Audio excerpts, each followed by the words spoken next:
Hi everyone, welcome to my channel. मैं हूं शिवानी, ले आई हूं आप लोगों के लिए एक और कमेंट चर्चा की वीडियो। ये एक मेरी ऐसी सीरीज है जिसकी वीडियो हर फ्राइडे को आती है मेरे इस चैनल पे, और इसमें मैं आप लोगों के भेजे गए कमेंट्स को रीड करती हूँ, उस पर रिप्लाई करती हूँ। और अगर आपके मन में भी कोई सवाल है, आप मुझसे कुछ पूछना चाहते हैं, तो इस वीडियो के नीचे कमेंट सेक्शन में आप अपना सवाल मुझे लिख सकते हैं। नेक्स्ट जो वीडियो आएगी कमेंट चर्चा की, हो सकता है उसमें आपका सवाल भी पिक हो जाए। और आप लोग कमेंट्स थोड़े कम कर रहे हो, पिछली वीडियो में बहुत कम कमेंट आए हैं, तो मैं आपसे बोलूंगी कि अगर आप चाहते हो ये सीरीज ऐसे ही आगे बढ़े तो आप कमेंट्स किया करो, सवाल किया करो। और इसीलिए मैंने कुछ सवाल सिर्फ कमेंट चर्चा की वीडियो से ही नहीं, मेरी बल्कि दूसरी वीडियो से भी पिक करे हैं जो इस पिछले हफ्ते में मुझे रिसीव हुए। तो यहाँ पे आपको वो भी देखने को मिलेंगे जिसपे हम चर्चा करने वाले हैं। तो मेरी वीडियो एंड तक जरूर देखिएगा, लाइक कीजिएगा, सुपर थैंक्स आप मुझे कर सकते हैं। और मेरे चैनल पे अभी तक आपने सब्सक्राइब नहीं किया है तो सब्सक्राइब भी जरूर से कर लीजिए। आइए अब शुरू करते हैं आज का वीडियो। पहला क्वेश्चन है यहाँ पे मेरे पास, अगर बेबीज हो तो किस टाइम सेक्स करना चाहिए? जब बेबी सो जाए तब आप कर सकते हैं, गहरी नींद में जब वो हो, और आपको ध्यान रखना पड़ेगा कि बेबी डिस्टर्ब ना हो। दूसरा आप क्या कर सकते हैं कि अगर बच्चा दूसरे लोगों के पास थोड़ा जब रहने लगता है तो आप उन्हें दूसरे लोगों के पास भी थोड़ा छोड़ें ताकि आप अपना कपल टाइम स्पेंड कर सकें। और जब बच्चा थोड़ा बड़ा हो जाए, टॉडलर स्टेज में, जब वो स्कूल जाने लगे तब तो, जब वो स्कूल गया है तब आप पीछे से अपना कपल टाइम स्पेंड कर सकते हैं। नेक्स्ट कमेंट पे आते हैं, oral sex is a first step for HIV। ये मेरी एक वीडियो है ओरल सेक्स के ऊपर, और जिसपे अलग अलग तरीके की प्रतिक्रियाएं आती रहती हैं। ये कमेंट मैंने इसलिए पिक किया है कि इन्होंने बोला है कि ओरल सेक्स से फर्स्ट स्टेप होता है HIV होने का। तो ऐसा नहीं है, HIV सिर्फ ओरल सेक्स से ही नहीं, एनल सेक्स से भी हो सकता है और नॉर्मल सेक्स से भी हो सकता है। अगर आप HIV जिसको हो रखा है, इन्फेक्टेड वो अगर पर्सन है, उसके साथ आप किसी भी तरीके की सेक्सुअल एक्टिविटी में इन्वॉल्व होते हैं तो आपको भी HIV लग सकता है। और अगर दूसरा इंसान जो आपका पार्टनर है उसको HIV नहीं है तो ओरल सेक्स से कैसे आपको HIV लग सकता है?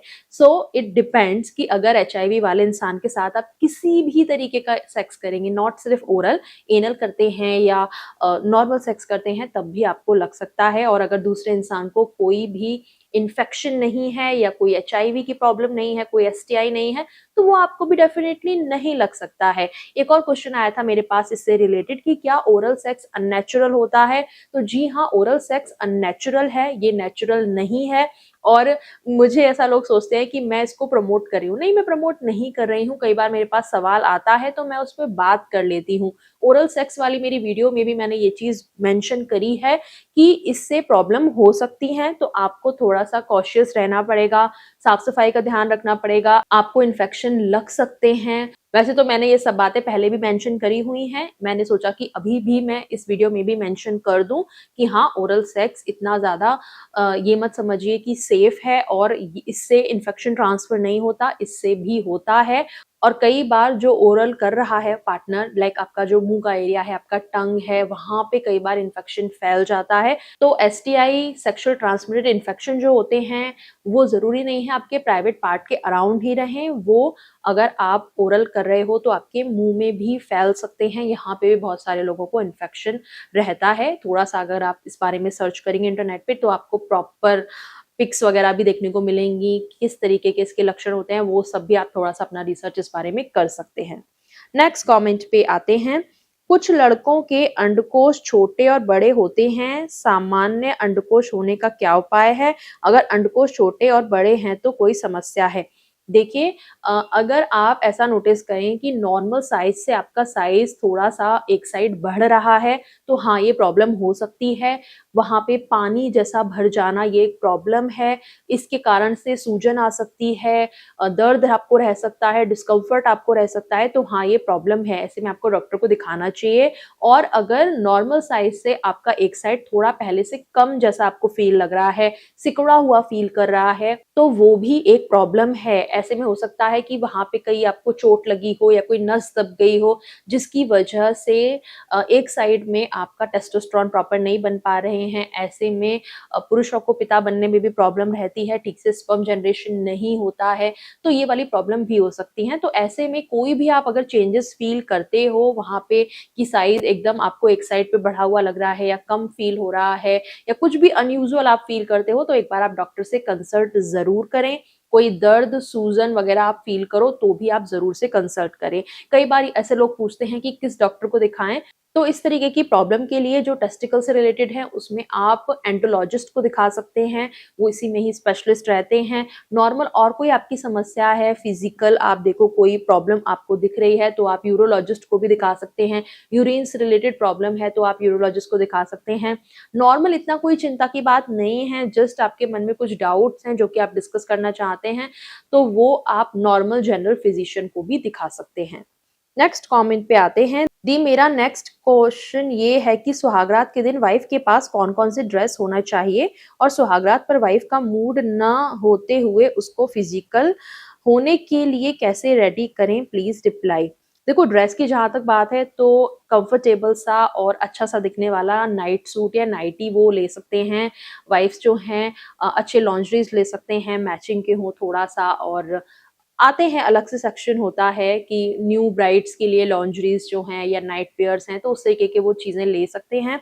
जहां तक आपने कहा कि वाइफ का मूड नहीं है, तो देखिए उसके कई सारे कारण हो सकते हैं। पहला तो ये कि उनके अंदर थोड़ी झिझक है और वो इतनी कंफर्टेबल आपके साथ फील नहीं कर रही हैं, तो धीरे धीरे आप उन्हें कंफर्टेबल करने की कोशिश कीजिए। जरूरी नहीं है कि फर्स्ट नाइट पे ही आपको इंटीमेट होना है, आप कडल कर सकते हो, हग कर सकते हो, थोड़ा सा वहां से शुरुआत कीजिए, किस कर सकते हो वहां से शुरुआत कीजिए और धीरे धीरे करके कुछ दिनों में आप थोड़े से उस कंफर्ट बेस को बना पाएंगे।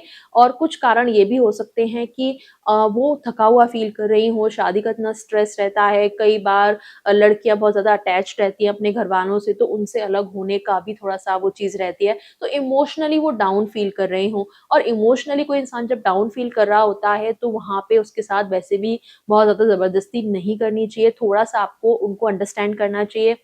और शुरू में ही पहली ही रात को आप जबरदस्ती उनके साथ अगर करने की कोशिश करेंगे तो बहुत ही गलत आपकी शुरुआत होने वाली है। थोड़ा सा पहले उनसे बातचीत करके शुरुआत करिए, थोड़ा सा टची थोड़ा सा होने की कोशिश कीजिए, किस वगैरह करने की कोशिश कीजिए एंड देखिए वो कैसा रिस्पॉन्स करते हैं। आप उनसे ओपनली बात कर सकते हैं, कम्युनिकेट कर सकते हैं और उनका थोड़ा सा मन हल्का अगर वो करना चाहें तो उसमें उनका थोड़ा सा एक थोड़ा सहारा बन सकते हैं कि हाँ आप मुझे बताओ क्या फील कर रहे हो आप, इट्स ओके, मैं यहाँ पे हूँ आपके पास, आपको कोई प्रॉब्लम नहीं होगी, कुछ भी आप फील करो, कुछ आपको लगता है ऐसा तो मुझे आके बताओ, I am here for you. ऐसे ऐसे प्यारी प्यारी से थोड़ी बात करो जिससे कि वो कंफर्टेबल हो जाए, उनका जो इमोशनल वाला जो अगर सीन है वो थोड़ा सा ठीक हो, थोड़ा सा हंसी मजाक आप कर सकते हो, तो ऐसे करके आप मूड को थोड़ा लाइट कर सकते हो। और जरूरी नहीं होता कि फर्स्ट नाइट पे ही जबरदस्ती करना है, अगर फीमेल भी रेडी है, दोनों तरफ से चीजें हो रही हैं तो ठीक है, लेकिन थोड़ा सा अगर आप एक दो दिन का समय उन्हें दोगे, और बल्कि थोड़ा सा कभी कभी फीमेल को थोड़ा ज्यादा समय भी लगता है, तो धीरे धीरे करके आप स्टेप बाय स्टेप आप आगे बढ़ सकते हैं। नेक्स्ट कमेंट पे आते हैं। वर्जिन डिजर्व वर्जिन ये वाली चीज मैं कई बार पढ़ चुकी हूँ अपने कमेंट सेक्शन में और मुझे बड़ी हंसी आती है ऐसे पढ़ के। देखो, ये मैंने कमेंट पिक किया है, फिर से मुझे पढ़ के इस पे हंसी आ गई। पता है क्यों? ये डिजर्व, मतलब ये जो डिमांड है आपकी कि मैं डिजर्व करता हूँ क्योंकि मैं वर्जिन हूँ, तो दूसरा मैं वर्जिन पार्टनर डिजर्व करता हूँ, ये जो डिमांड है आपकी, आप ये किससे कर रहे हो? किससे? क्या यूनिवर्स को बोल रहे हो कि मैं डिजर्व करता हूँ, यूनिवर्स मुझे वर्जिन दो, क्योंकि मैंने खुद को वर्जिन बना के रखा हुआ है?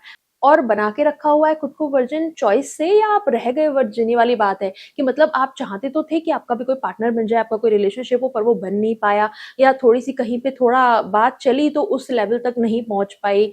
तो कई बार ये मजबूरी वाला भी चीज होता है और डिमांड ऐसे रखेंगे कि हम तो वर्जिन ही थे। चलिए ये भी मान लिया कि आप बाई चॉइस ही थे, ऐसी कोई मजबूरी नहीं थी, आपने ट्राई नहीं किया था, कहीं भी खुद को बचा के रखा था अपने पार्टनर के लिए, तब भी ये डिमांड कहाँ से आ रही है भाई? ऐसे तो अगर सेम लॉजिक अप्लाई किया जाए तो every kind person deserve a kind person, every honest person deserve a honest person. एक इंसान को अगर खाना बनाना आता है, घर का काम करना आता है, that person deserve same person की जिसको आता हो सब कुछ, तो ऐसे कैसे फिर शादियां होंगी और रिलेशनशिप बनेंगे। अब आप बोलोगे कि नहीं, आप वर्जिनिटी को बाकी चीजों से कंपेयर नहीं कर सकते। क्यों? क्योंकि आपकी प्रायोरिटी सिर्फ वर्जिनिटी है, उसके आगे तो आपको बाकी सब चीज मंजूर है। लेकिन दूसरे लोगों की प्रायोरिटी कुछ और हो सकती है ना। हो सकता है किसी और की जो प्रायोरिटी है वो ये हो कि मेरा पार्टनर मेरे साथ ऑनेस्ट रहे, वो मेरे साथ बिल्कुल लॉयल रहे। तो क्या वो ये डिमांड करे यूनिवर्स से कि लॉयल्टी डिजर्व लॉयल्टी? हाँ, वैसे तो करती तो है, लेकिन रियल लाइफ में ऐसा नहीं होता है। रियल लाइफ कुछ अलग होती है। जिंदगी की सच्चाइयों में थोड़ा आगे बढ़िए और एक्सेप्ट कीजिए ज़माने को। अगर आप यही चीज़ लेके बैठे रहेंगे तो आप बहुत ज़्यादा कहीं न कहीं अपने पार्टनर पे शक हमेशा करते रहेंगे। अगर सच में भी वो वर्जिन होगी ना, तब भी आपके मन में ये चीज़ चलती रहेगी। ठीक है, आपने खुद को बचा के रखा, आप ये चीज़ प्रेफ़र कर सकते हो। लाइक आप बोल सकते हो कि मेरी प्रेफ़रेंस ये है। मैंने एक चॉइस ली अपनी लाइफ में, मैं ऐसा पार्टनर चाहता हूँ जिसकी भी सेम चॉइस रही होगी। मैं ऐसा चाहता हूँ, मैं डिज़र्व करता हूँ और मुझे मिलना ही चाहिए। ये नारे आप कहाँ किसके लिए लगा रहे हो भई? और कौन आपको इतनी प्रायोरिटी दे रहा है? दुनिया में करोड़ों लोग हैं, सब अपने हिसाब से ज़िंदगी जीते हैं, सबकी अपनी प्रायोरिटीज़ अलग-अलग होती हैं। कोई आता है कभी-कभी प्यार में धोखे खाया हुआ इंसान जो कि अब सेटल होना चाहता है, तो क्या उसको सेटल होने का हक नहीं है? वैसे मैं हमेशा कहती हूँ कि हमेशा सच बताना चाहिए शादी से पहले, लेकिन होते हैं कुछ लोग जो नहीं कबूल कर पाते, नहीं ये चीज़ बता पाते कि हाँ, मेरा कोई पास्ट था, क्योंकि उनको वही जजमेंट का डर रहता है। और कई बार तो लड़कियाँ वर्जिन होते हुए भी ये प्रूफ करती रह जाती हैं कि नहीं, मेरा कोई कुछ नहीं था, मैं वर्जिन ही हूँ। क्योंकि एक्चुअल में वर्जिनिटी का कोई टेस्ट नहीं होता, कोई डॉक्टर, कोई ब्लड टेस्ट, कोई टू फिंगर टेस्ट, ये सब कुछ भी नहीं होता। मैं कई बार अपने वीडियोज़ में बता चुकी हूँ कि ये सब सिर्फ़ हवाई बातें हैं। एक्चुअल में कोई भी ये ऐसा प्रूफ नहीं दे सकता कि हाँ, ये लड़की वर्जिन है या नहीं है। जो ब्लीडिंग का साइन है या और भी बहुत तरीके के टेस्ट माने जाते हैं कि ऐसा होगा तो ऐसा होगा। तो ऐसा कुछ भी नहीं है। बहुत सारे लड़के ये भी बोलते हैं कभी-कभी कमेंट सेक्शन में कि लड़के को पता चल जाता है, अगर वजाइना लूज़ होगी तो उसका मतलब है कि वो लड़की ने कभी कुछ किया है। भाई, वजाइना लूज़ सिर्फ़ और सिर्फ़ बच्चे पैदा करने से होती है, वो भी नॉर्मल डिलीवरी हुई हो तब। अदरवाइज़ कोई ऐसी वजाइना लूज़ नहीं हो जाती इंटीमेट होने से कि आपको पता चल जाए। एक लड़की की वजाइना में अगर वेटनेस आती है, अगर वो कुछ फ़ील कर रही है अपने पार्टनर से, उसके अंदर वेटनेस आएगी, वहाँ पे लूज़नेस रहेगी ताकि ईज़िली इंटिमेट वो हो पाए। और अगर लड़की के साथ आप ज़बरदस्ती कर रहे हो, वो खुद या तो डरी हुई है या वो अपने अंदर से नर्वस है, तो वजाइना टाइट हो जाती है उस नर्वसनेस की वजह से। तो वो टाइटनेस आप फ़ील करोगे कभी-कभी। तो टाइटनेस का मतलब ये नहीं है कि वो वर्जिन है, टाइटनेस का मतलब है कि वो रेडी नहीं है। तो पता नहीं कहाँ से क्या थ्योरीज़ आप ले आते हो। चलिए, मान भी लिया कि आप वर्जिन हो और आप वर्जिन डिज़र्व करते हो, आप अपने पार्टनर से पूछते भी हो, वो कहती है हाँ, मैं हूँ। फिर आप ये सब उल्टे-सीधे टेस्ट करके उसे चेक करोगे, फिर आपके उन टेस्ट में वो जब खरी नहीं उतरेगी, वो टेस्ट आपके मुताबिक जब सही नहीं निकलेंगे, फिर आप उस पे शक करोगे। फिर जो आपकी अच्छी-भली शादी चल सकती थी, एक अच्छा पार्टनर आपको मिला था, जो आपके साथ शायद लॉयल रहता, आपकी केयर करता, आपके जो बाकी के रिश्ते हैं, उनके साथ भी इन्वॉल्व होने की कोशिश करता, एक अच्छा लाइफ पार्टनर बनता आपके लिए। लेकिन आप ये वर्जिनिटी का उस पे जो वो लगा देते हो ना टैग कि भाई ये पहले प्रूव करो, उस चक्कर में शायद एक अच्छा भला रिश्ता आप खराब कर लो। तो अगर आप इसमें बिलीव करते हो कि हाँ, वर्जिनिटी जैसा कुछ होता है, तो पहले उसके बारे में थोड़ी नॉलेज तो ले लो कि अगर वर्जिन लड़की होगी या नहीं, आप वो कैसे चेक करोगे? चलिए, अब बहुत हो गई इस बारे में बात। मैं तो बार-बार समझाती ही रहती हूँ कि एक अच्छी-भली लड़की की आप ज़िंदगी खराब ना कर दें, ऐसे उल्टे-सीधे टेस्ट करके और उसके कैरेक्टर पे शक करके। अब आते हैं नेक्स्ट कमेंट पे। हेलो शिवानी मैम, मैं जब अपने पार्टनर के साथ इंटीमेट होता हूँ तो डिस्चार्ज होने के बाद सेकंड राउंड का मन क्यों नहीं करता, जबकि मैं चाहता हूँ सेकंड राउंड, रिप्लाई प्लीज़। मतलब कि आपका अंदर से मन रहता है लेकिन कहीं न कहीं आपका बॉडी आपका साथ नहीं देता है। आई थिंक यही आप पूछना चाह रहे हो। तो हो सकता है कि आप थके हुए हो सकता है कि आप स्ट्रेस में हो थोड़ा, हो सकता है कि आपकी बॉडी में थोड़ा-सा न्यूट्रिशन, प्रोटीन इन सब चीज़ की कमी हो, तो थोड़ा-सा आप अपना ओवरऑल हेल्थ का ख़्याल रखने की कोशिश करें। आप रेगुलर बेस पे अपने हेल्थ की जाँच करवाइए, अपने खून की जाँच करवाइए। नॉर्मल बेस पे हम सिर्फ़ कोलेस्ट्रॉल चेक करा लेते हैं, शुगर टेस्ट करा लेते हैं, थायरॉइड टेस्ट करा लेते हैं। लेकिन साल में 1 बार आपको ये वाला टेस्ट भी करवाना चाहिए जिसमें कि आपके विटामिन्स का टेस्ट रहता है और किसकी कमी है आपकी बॉडी के अंदर वो पता चलता है। और रेगुलर बेस पे अपना आप ख्याल रखिए, हेल्दी फूड लीजिए, अच्छी सी स्लीप लीजिए, मतलब पूरे 8 घंटे की नींद आप लेने की कोशिश कीजिए। कई बार नींद पूरी ना होने की वजह से सर भारी रहना, शरीर गिरा-गिरा रहना, हम अंदर से कई बार कुछ काम करना चाहते हैं, लेकिन हमारा शरीर उसमें हमारा साथ नहीं देता है, जल्दी थकान हो जाना, तो ये सारी चीज़ें कई बार सिर्फ़ एक नींद ना लेने की वजह से भी रहती है। कई बार प्रॉपर अपनी बॉडी को हाइड्रेट ना करने की वजह से भी ऐसा फ़ील होता है कि आप ठीक से पूरा पानी नहीं पीते हो जितना आपकी बॉडी को मिलना चाहिए। तो थोड़ा-सा ओवरऑल अपनी हेल्थ का आप ध्यान रखेंगे, तो देखिए शायद चीज़ें ठीक हो जाएँ और नहीं होती अगर चीज़ें ठीक तो आप एक बार डॉक्टर से सलाह ले सकते हैं। नेक्स्ट कमेंट पे आते हैं, दीदी मैं अपनी गर्लफ्रेंड के साथ इमोशनल अटैचमेंट फ़ील नहीं कर पा रहा। पहले ऐसा नहीं था, अब इसे डेवलप करने के लिए क्या करूँ? मेरे रिलेशनशिप को 6 ईयर प्लस हो चुके हैं। देखो भाई 6 साल में ज़रूरी नहीं है कि जो पहले साल चीज़ें थी, वो 6 साल तक भी आते-आते हों। क्योंकि शुरू-शुरू में क्या होता है ना कि हम एक अट्रैक्शन फ़ील करते हैं, एक वो एक खिंचाव होता है, हमारे हार्मोन्स जो हैं वो वर्क कर रहे होते हैं।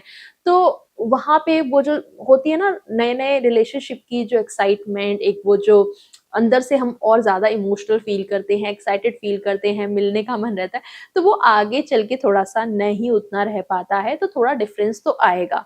अभी आप करंटली ये देखो कि अभी आप दोनों के बीच में कैसे रिलेशन है और अगर आपको कोई प्रॉब्लम लगती है आप दोनों के बीच में, तो वो मेरे साथ आप डिस्कस कीजिए कि ऐसी क्या प्रॉब्लम है जो आपको लग रही है कि हाँ, ये प्रॉब्लम हमारे बीच आ रही है। जैसे कि आप थोड़ा-सा इमोशनली कनेक्ट होना चाहते हो, कुछ बात करते हो लेकिन वहाँ से उतना अच्छा रिस्पॉन्स आपको नहीं मिल पाता या फिर डीप कन्वर्सेशन आपके बीच में नहीं हो पाती या फिर कन्वर्सेशन ही नहीं हो पाती। तो क्या एक्चुअल में प्रॉब्लम आपको लग रही है, वो आप मेरे साथ शेयर करेंगे तो शायद मैं ज़्यादा अच्छे से आपकी हेल्प कर पाऊँ। नेक्स्ट कमेंट पे आते हैं, आप गरबे खेलते हो क्या? नहीं डियर, मैंने आज तक कभी गरबा या डांडिया नहीं खेला है, ना कभी ऐसे ड्रेसअप किया है पूरा गरबे वाला क्योंकि हमारे घर में वो इतना एनवायरनमेंट नहीं था जब तक मेरी शादी हुई तब तक कि हमें ऐसे बाहर जाके पार्टिसिपेट करना हो या हमारी फैमिली से कोई करता हो। मैं यूपी से बिलॉन्ग करती हूँ, इतना कोई ज़्यादा यहाँ पे चलन भी नहीं था गरबा या डांडिया का, ये तो अभी कुछ सालों से शुरू हुआ है। और शादी के बाद मैं पंजाबी फैमिली में आ गई तो यहाँ पे भी इतना कोई ज़्यादा गरबा या डांडिया का इतना कोई शौक नहीं है और पर्सनली ऐसा मेरे अंदर से भी नहीं आया। हालाँकि अभी जब मैं जिस सोसाइटी में रह रही हूँ, तो यहाँ पे बहुत अच्छे से सेलिब्रेट होता है, डांडिया नाइट होता है। तो पहले जब हम थे पिछले साल तो वो मेरा फर्स्ट टाइम था, तब तो हम नए-नए शिफ्ट हुए थे, मैं किसी को जानती भी नहीं थी इतना, तो नहीं मैं गई और इस बार भी मतलब 1-2 फ्रेंड्स मेरी बनी हैं, तो वो भी नहीं जा रही थी, कोई साथ वाला था नहीं। तनुषी का थोड़ा मन था कि मम्मा चलो हम दोनों चलते हैं रेडी होने का, पर फिर मुझे यही लगता है कि इतना अच्छा खासा रेडी हो, सब कुछ करो और फिर वो थोड़ा-सा 15-20 मिनट करके आ जाओ और थोड़ा-सा होता है ना कि भीड़-भड़क्का भी है, तो तनुषी के लिए मुझे थोड़ा-सा ये रहता है कि अच्छा ये थोड़ा सेफ रहे क्योंकि हस्बैंड भी नहीं जा रहे थे, उनका ऑफिस था, तो यही सारे सर्कमस्टेंसेस हो जाते हैं कि नहीं अभी तक तो मैं नहीं गई हूँ, may be next year. Next comment आपका ही है, I am back after so long time. क्यों भाई कहाँ थे आप? तो आते रहा करो हमारे चैनल पे, मेरे दूसरे चैनल को भी आप ज़रूर से सब्सक्राइब करें, पॉजिटिव रियलिटी। वहाँ पे आजकल हमारे कपल पॉडकास्ट आ रहे हैं, जिन्हें आप देखिए। मुझे बहुत अच्छा लगेगा कि अगर आप कमेंट करते हैं और हमें सपोर्ट करते हैं वहाँ पे भी तो। आपका और तनुज का कोई इमोशनल मोमेंट? इमोशनल मोमेंट तो बहुत सारे हैं लाइफ में। मैं तो किसी भी बात पे इमोशन फ़ील कर लेती हूँ, तो ऐसे तो बहुत सारे हैं, लेकिन ऐसे लाइक बहुत ज़्यादा इमोशनल तो आई थिंक वही होगा कि जब हमारी बेबी, हमारी तनुश्री आई थी हमारी लाइफ में। उसके अलावा जब हमने एक घर लिया था, जब हमने अपनी कार ली थी और थोड़े से वो वाले इमोशनल मोमेंट कि जब मेरे हस्बैंड के जो मदर और फादर हैं उनकी डेथ हुई थी, तो आई थिंक हम दोनों ही थे एक दूसरे के लिए। और खास तौर से जब पापा के बाद मम्मी भी चली गई, तब तो लाइक बहुत बहुत ज़्यादा शायद हमने अकेला फील किया, हम दोनों ने ही। तो वहाँ पे हम दोनों थे एक दूसरे के साथ। तो वो थोड़े से मोमेंट्स होते हैं अभी भी जब हम याद करते हैं उनको। अभी जैसे श्राद्ध गए हैं तो हमने जब पूजा वगैरह भी करी, तो वो एक मोमेंट होता है कि जब हम एक दूसरे को इमोशनली बहुत ज़्यादा सपोर्ट करना पड़ता है, और करना भी चाहिए, क्यों नहीं करना चाहिए। तो हैप्पी मोमेंट्स तो मैंने आपको बता ही दिए बहुत बड़े-बड़े वाले, और सैड मोमेंट भी मैंने बहुत बड़े-बड़े बता ही दिए। इसके अलावा भी कई बार ऐसा होता है कि मन कुछ अच्छा फ़ील नहीं कर रहा होता है, या कई बार बहुत अच्छा ओवरवेल्म फ़ील कर रहा होता है, और यही कुछ हैप्पी मोमेंट्स और सैड मोमेंट्स को मिलके ज़िंदगी चलती है। वाह! क्या कितनी बड़ी-बड़ी बातें कर दी मैंने। चलिए आज की वीडियो के लिए इतना ही। यही थे सारे कमेंट जो मैंने आज की वीडियो के लिए पिक करे थे। आई होप आपको मेरे रिप्लाईज़ अच्छे लगे हों। कुछ भी अच्छा लगा हो इस वीडियो में तो लाइक ज़रूर से कीजिएगा, और ढेर सारे कमेंट करते रहो, तभी तो ये सीरीज़ आगे बढ़ेगी, वरना बंद हो जाएगी। क्योंकि आप लोगों के कमेंट से ही तो कमेंट चर्चा होगी, तो कमेंट करते रहिए। अभी मैं चलती हूँ, मिलूँगी आपसे अगले वीडियो पे एक नए टॉपिक के साथ। तब तक के लिए बाय, टेक केयर।